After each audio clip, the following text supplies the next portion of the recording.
Expiry का दिन और मार्केट आप देखें डेज हाई कर रहा है कारोबार। निफ्टी डे हाई से थोड़ा नीचे आप देखिए 25,173 के लेवल पर निफ्टी कारोबार करता हुआ नजर आएगा। करीब करीब 100 अंकों की बढ़ोतरी, आधा फीसद ज्यादा की तेजी के साथ निफ्टी रखी पर स्क्रीन पर।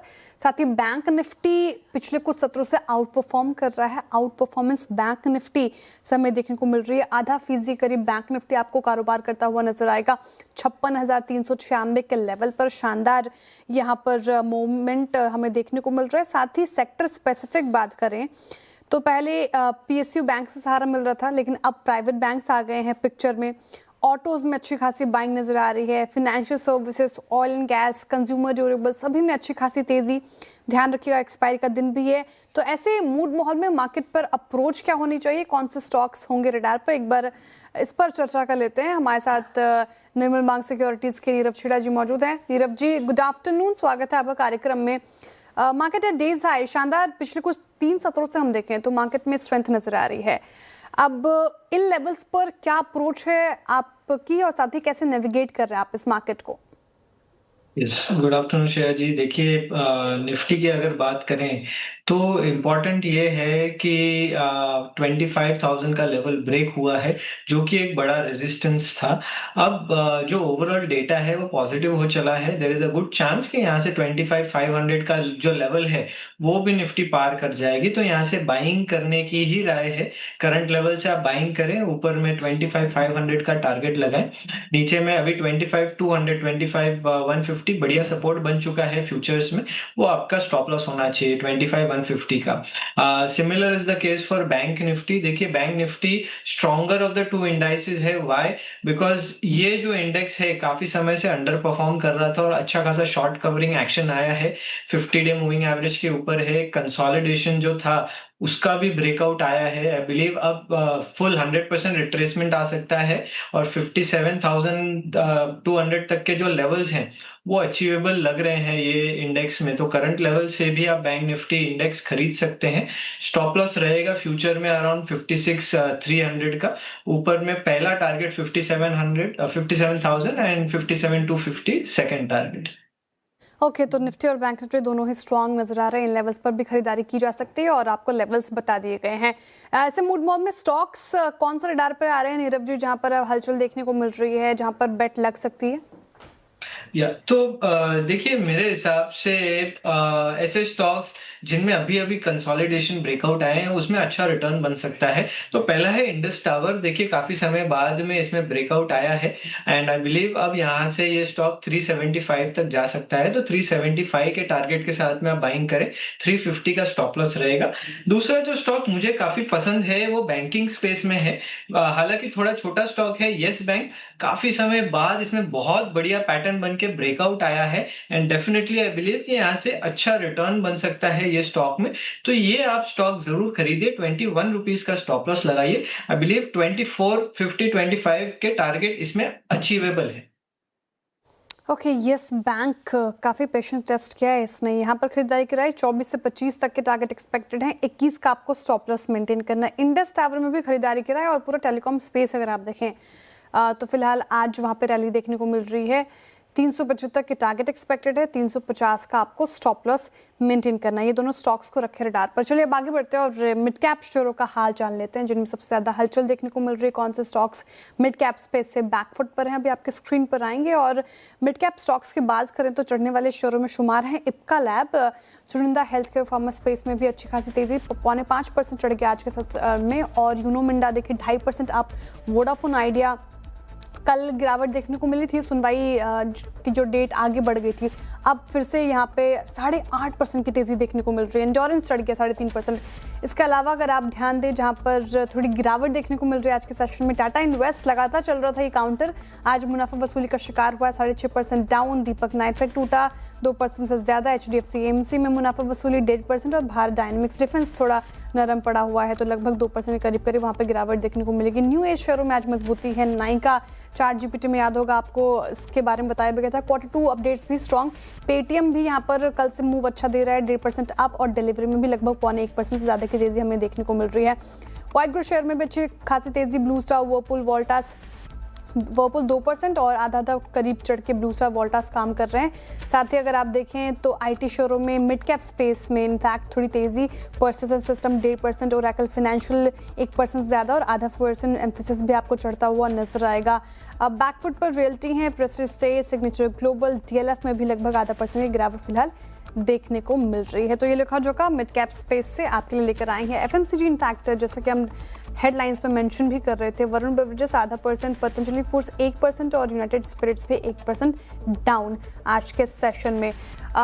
ये लेखा जोखा हो गया मिड कैप स्पेस से। चलिए अब आगे बढ़ते हैं और बाजार में इन दोनों अगर आप देखें तो आईपीओ की बहार है। कैनरा एचएसबीसी लाइफ का आईपीओ 10 अक्टूबर को खुलकर 14 अक्टूबर को बंद होगा और इशू का प्राइस बैंड आपके स्क्रीन पर है इस वक्त 100 से 106 रुपए प्रति शेयर का है। कंपनी की प्लानिंग इशू से करीब 2517 करोड़ रुपए जुटाने की है और इशू और कंपनी पर डिटेल से बात करने के लिए हमारे साथ कैनरा एचएसबीसी लाइफ के एमडी एंड सीईओ अनुज माथुर जी जुड़ रहे हैं। अनुज जी, गुड आफ्टरनून, स्वागत है आपका सीएनबीसी आवाज पर और मिड कैप मंत्रा कार्यक्रम में। सबसे पहला सवाल तो ये होगा कि थोड़ा आप बिजनेस मॉडल के बारे में अपने समझाएंगे, साथ ही ये जो आपका लार्जली नेटवर्क बिजनेस है बैंक इंश्योरेंस, इस पर थोड़ा प्रकाश डालिए। फर्स्ट ऑफ ऑल थैंक्स इस अपॉर्चुनिटी के लिए।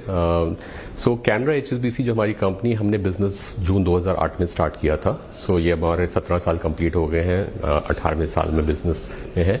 और हमारा जो बिजनेस मॉडल है वो बैंक इंश्योरेंस मॉडल है, जिसमें हम जो हमारे बैंक्स हैं, कैनरा बैंक, एचएसबीसी और उसके अलावा भी बैंक्स हैं, उनके थ्रू हम कस्टमर्स को रीच आउट करते हैं, सेल करते हैं। और ये मॉडल जो है जिसमें हमारे कैप्टिव कस्टमर बेस है ऑलमोस्ट 12 करोड़ कस्टमर्स का, 11.7 करोड़ कस्टमर्स का, उसमें हमारे पास एक बहुत बड़ी अपॉर्चुनिटी है इन कस्टमर्स को इंश्योरेंस ऑफर करने की at very very competitive rates. हमारी जो एक तरह से एक वो है कि हमारी जो कॉस्ट है वो काफ़ी रीजनेबल है हमारी, तो हम जो प्रोडक्ट्स हैं उसको कॉम्पिटिटिवली प्राइस कर पाते हैं। हमारी कोशिश यही रहती है कि कस्टमर्स को उसका बेनिफिट मिले। तो ये हमारा जो बिजनेस मॉडल है ये काफ़ी सक्सेसफुल रहा है। अगर मैं बात करूं हमारे पास्ट की, सो 13 साल से 2012-13 से कंसिस्टेंटली कंपनी प्रॉफिट्स में है। हमने पिछले 4 सालों में डिविडेंड भी दिया है और हमारे जितने भी जो फाइनेंशियल पैरामीटर्स हैं बहुत स्ट्रांग है। और हमारा जो बिजनेस मॉडल है इसकी वजह से हम बेहतर से बेहतर प्रोडक्ट्स कस्टमर्स को ऑफर कर पाते हैं और शेयर होल्डर्स के लिए, इन्वेस्टर्स के लिए एक बहुत ही प्रॉफिटेबल बिजनेस है जो अवेलेबल है। इसमें हमारा जो है कैनरा बैंक 14.5% स्टेक अभी सेल कर रहा है। ये ओएफएस है, हमारे जो एग्जिस्टिंग शेयर होल्डर्स हैं वो सेल कर रहे हैं। तो कैनरा बैंक 14.5 सेल कर रहे हैं। अभी उनका स्टेक 51% है, वो घट के 36.5 हो जाएगा। पंजाब नेशनल बैंक जिनके पास अभी 23% है वो 10% बेच रहे हैं और वो 13% पे आ जाएंगे। और एचएसबीसी इंश्योरेंस जो अभी 26% पे है वो 0.5% बेच रहा है, तो 25.5% का उनका निवेश रहेगा। ओके, तो अनुज जी, फिलहाल आपको कैनरा बैंक के नेटवर्क के जरिए कितना बिजनेस मिल रहा है? रफली 70% के करीब है जो कैनरा बैंक से आता है हमारा, और उसके अलावा 13 to 14% हमारा एचएसबीसी से है। और उसके अलावा दूसरे बैंक हैं जो बैंक इंश्योरेंस का टोटल कंट्रीब्यूशन है that is around 90%, slightly over 90%। और बाकी जो ऑल्टरनेट चैनल्स हैं वो 8% के करीब अभी कंट्रीब्यूट करते हैं। ओके, अब सवाल पूछना चाहूंगी मैं एनुअलाइज्ड प्रीमियम इक्विवेलेंट ईपी पर और वीएनबी, वैल्यू ऑफ न्यू बिजनेस पर। इनकी मार्जिन की ग्रोथ आप आने वाले क्वार्टर्स में कैसे देख रहे हैं? देखिए, हमारे जो करंट मार्जिन्स हैं वो हमने डिस्क्लोज किए अपने ऑफर डॉक्यूमेंट्स में। जो रफली जो वीएनबी जिसको बोलते हैं, वैल्यू ऑफ न्यू बिजनेस, वो हमारा 19% के करीब है। और हमारी जो मैंने जैसे पहले भी बताया, जो हमारी प्रॉफिटेबिलिटी वो कंसिस्टेंट है। तो अगर मैं FY24 की बात करूं, फाइनेंशियल ईयर 23-24 की, तब हमारा वीएनबी मार्जिन 20 था। और ये जो वीएनबी का मार्जिन है हमारा कंसिस्टेंट है। और जैसे जैसे कंपनी ग्रो करेगी, देखिए वीएनबी में उस पर भी डिपेंड करते हैं कि आपका जो साइज कैसे कैसे ग्रो कर रहा है। तो जैसे जैसे कंपनी ग्रो कर रही है, जो दिख रहा है नंबर्स में, उसके साथ साथ कंपनी का वीएनबी और बाकी जो फाइनेंशियल पैरामीटर्स है वो फर्दर इंप्रूव होंगे। बट जैसे मैंने आपको बताया कि हमारे जो embedded value of new business है वो अराउंड 19% है। हमारी जो एम्बेडेड वैल्यू है वो 6,350 करोड़ है एज ऑफ 30 जून 2025। सो हमारे जितने भी फाइनेंशियल पैरामीटर्स हैं बहुत स्ट्रांग हैं। अगर मैं प्रॉफिट्स की बात करूं, लास्ट 3 सालों में 100 करोड़ से ऊपर का हमारा हर साल प्रॉफिट रहा है और डिविडेंड हमने पे किया। तो हमारे जो फाइनेंशियल पैरामीटर्स हैं बहुत स्ट्रांग है। सॉल्वेंसी जो है हमारी वो 200% से ज़्यादा है, जो अदरवाइज जो मिनिमम होनी चाहिए वो 150 है। तो हम काफ़ी कंफर्टेबल पोजीशन में है इन टर्म्स ऑफ प्रॉफिटेबिलिटी और आगे भी आई थिंक सिमिलर ट्रेंड चलना चाहिए। और जिस तरह से इंश्योरेंस ग्रो कर रहा है, मैं एक्चुअली बहुत ऑप्टिमिस्टिक हूँ अबाउट इंश्योरेंस ग्रोथ। जो गवर्नमेंट ने जो बेनिफिट दिया है जीएसटी का कस्टमर्स के लिए, इससे आई थिंक हमारे जो प्रोडक्ट्स हैं बहुत अफोर्डेबल हो गए हैं, आम आदमी खरीद सकता है। और आई थिंक गवर्नमेंट का यही उद्देश्य है कि पूरी कंट्री में इंश्योरेंस की अवेयरनेस बढ़े, जितने भी लोग हैं इंडिया की पॉपुलेशन है धीरे धीरे करके इंश्योर हो। तो इंश्योरेंस एक बहुत बेसिक नेसेसिटी है मैं कहूँगा। और विद दिस रिलैक्सेशन, ये जो जीएसटी 18% कम हुआ है, इंश्योरेंस मार्केट बढ़नी चाहिए। और हमारा, जैसे मैंने आपको बताया, हमारा तो पैन इंडिया प्रेजेंस है, 15,700 ब्रांचेस हैं। सो हम भी एक्सपेक्ट कर रहे हैं कि हमारा बिजनेस ग्रो करेगा। सो 22 सितंबर के बाद हमने भी जीएसटी हटा दिया है। हमारे प्रोडक्ट्स अब जो प्रीमियम है वो कम हो गया है, अफोर्डेबल है। तो मैं चाहूंगा ज़्यादा से ज़्यादा कस्टमर्स हमारे इंश्योरेंस लें। और आई थिंक इंश्योरेंस एक बहुत ही एक ग्रोथ फेज में है और आप देखेंगे कि अच्छी इंश्योरेंस की ग्रोथ विजिबल होगी। बिल्कुल, इंश्योरेंस ग्रोथ को लेकर काफी ऑप्टिमिस्टिक और जीएसटी का जो तोहफा मिला है उससे बड़ा बूस्ट मिलेगा। बहुत शुक्रिया अनुज माथुर जी आज हमारे साथ जुड़ने के लिए, तमाम सवालों के जवाब देने के लिए। All the very best. चलिए अब रुक रहे छोटे से ब्रेक के लिए, ब्रेक के बाद फिर हाजिर होते हैं। आप देखते रहिए सीएनबीसी आवाज़।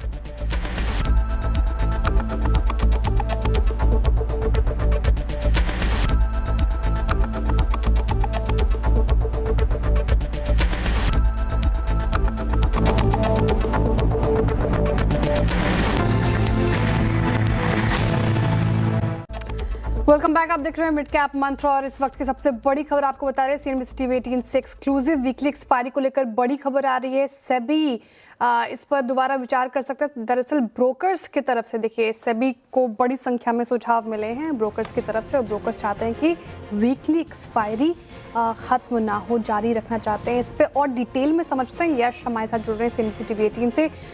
यश, बताइए, बड़ी खबर इस वक्त की जो आ रही है और बड़ा सवाल यही था कि वीकली एक्सपायरी खत्म होगा कि नहीं, और ब्रोकर्स की तरफ से सुझाव सभी क्या मान के चल रही है? जी देखिए, वो जो सवाल है कि वीकली एक्सपायरी ख़त्म होगी या जारी रहेगी, उस सवाल का जवाब तो सेबी के पास ही होगा। एक बार कंसल्टेशन प्रोसेस पूरा समाप्त हो जाए फिर ही सेबी अपना मन बनाएगी। पर हमें जो जानकारी मिल रही है अपने सूत्रों से वो ये है कि मार्केट रेगुलेटर सेबी के पास बड़ी संख्या में ब्रोकर्स, ट्रेडर्स के ईमेल्स, सजेशंस, रिप्रेजेंटेशंस पहुँचे हैं और मोस्टली ये suggestions weekly expiry, options expiry को कंटिन्यू करने की इच्छा जाहिर करते हुए है। ये उस समय हो रहा है जब एक ऑफिशियल कंसल्टेशन प्रोसेस अभी शुरू होना भी बाकी है। हमें मिली जानकारी के अनुसार काफ़ी संख्या में ब्रोकर्स और ट्रेडर्स ने सेबी को लिखा है। जैसे मैंने कहा, ये ईमेल्स के द्वारा, लेटर्स के द्वारा ये इच्छा जाहिर की गई है कि वीकली ऑप्शंस एक्सपायरी जारी रहनी चाहिए। हमारे सूत्र हमें ये भी बताते हैं कि एक्सचेंजेस जो है वो भी अपने ब्रोकर्स का साथ दे सकते हैं आगे चलकर, अगर उन्हें कंसल्ट किया जाता है, जब भी उन्हें कंसल्ट किया जाता है कि वीकली ऑप्शंस एक्सपायरी जारी रहनी चाहिए। एक ये हो सकता है कि उस पर मॉनिटरिंग बढ़ाई जाए, बट वीकली ऑप्शंस एक्सपायरी जारी रहनी चाहिए, ऐसा एक्सचेंजेस का कहना भी हो सकता है। ऑल्सो हमें अपने जो सूत्र बताते हैं वो है कि सेबी अभी वो स्टेज में जहाँ पे वो अब तक डेटा जमा कर रहा है स्टडी के लिए, इस मार्केट को समझने के लिए, इसके प्रोज और कॉन्स बंद करने के समझने के लिए, और बाद में कंसल्टेशन प्रोसेस स्टार्ट किया जाएगा। अभी कंसल्टेशन प्रोसेस स्टार्ट ऑफिशियली नहीं हुआ है, अब तक डेटा जमा किया जा रहा है सेबी के अनुसार। और हमें ये सेबी चेयरमैन ने कल एक इवेंट में भी बताया कि सेबी वो स्टेज पे जहाँ पे ये डेटा सारा जमा किया जा रहा है एक स्टडी के लिए, ताकि एक प्रॉपर कैलिब्रेटेड डिटेल्ड एनालिसिस किया जाए हर एक फीडबैक का जो सेबी के पास पहुंचता है, और एक properly deep detailed calibrated analysis के बाद ही कोई नतीजा लिया जाए। ओके, शुक्रिया यश। तो इस वक्त की सबसे बड़ी खबर आपके स्क्रीन पर, सेबी सारे डेटा अभी फ़िलहाल अमैलगमेशन कर रही है उनका, उसके बाद इस पर कंसल्टेशन पेपर जारी होगा, लेकिन ब्रोकर्स की तरफ से सुझाया गया है कि शायद वीकली एक्सपायरी जारी रखें। और फिलहाल इस वक्त सबसे बड़ी खबर स्टॉक्स में आपको एक्शन भी देखने को मिल रहा होगा। BSE रखिए स्क्रीन पर 2% आप, निचले स्रोत से अच्छी रिकवरी, साथ ही एंजल वन भी आपको स्क्रीन पर दिखेगा अच्छी रिकवरी। तो इस खबर का बड़ा इम्पैक्ट अब देखते हैं कि सेबी जब डेटा की समीक्षा करती है, एनालिसिस करती है, तो उसके बाद क्या कुछ निकल कर आता है। और सबसे पहली खबर आप देखेंगे CNBC आवाज़ पर। हमारे साथ नीरव छेड़ा जी मौजूद हैं क्या? अगर उनसे BSE का चार्ट देखिए नीरव जी, और जिस तरीके से ये अपडेट आ रहे हैं, वीकली एक्सपायरी खत्म होने के खबर के बीच BSE को हमने कोलैप्स भी होते हुए देखा, अब एक रिवाइवल भी देखने को मिल रहा है। क्या नजरिया आपका इस पर्टिकुलर काउंटर पर? या देखिए, ये स्टॉक में एक डाउनवर्ड स्लोपिंग ट्रेंड लाइन का ब्रेकआउट आया है अराउंड द 2200 ऑड लेवल्स। मेरे हिसाब से इसका ब्रेकआउट का टारगेट बनता है अराउंड 2450, तो वो लेवल्स तक ये स्टॉक आ सकता है। यहाँ से खरीदारी करना चाहिए। नीचे में अराउंड 2200 का आप स्टॉप लॉस लगाइए, 2450 तक के टारगेट आपको नजर आ सकते हैं। ओके, फिलहाल ये व्यू BSE पर। चलिए अब रुक रहे छोटे से ब्रेक के लिए, ब्रेक के बाद फिर हाजिर होते हैं। आप देखते रहिए CNBC आवाज़।